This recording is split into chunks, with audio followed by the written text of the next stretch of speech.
In this video guide, I will show with you how to log in Jyske Bank online. So if you want to log in, follow me in this video.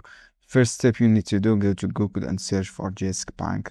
This is the keyword, and then you will see, click on the first page here, official bank page, and you see the sign in option. Click on sign in, and then you have online banking private. Write this option for the private, and then you will see this page here, guys.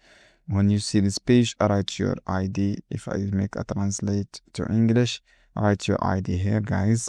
After writing your ID, choose this login option. So choose that. This is login option. You can see here, guys. This is for login option. And then, guys, if you want to log in through this app, you can download the app on Google Play.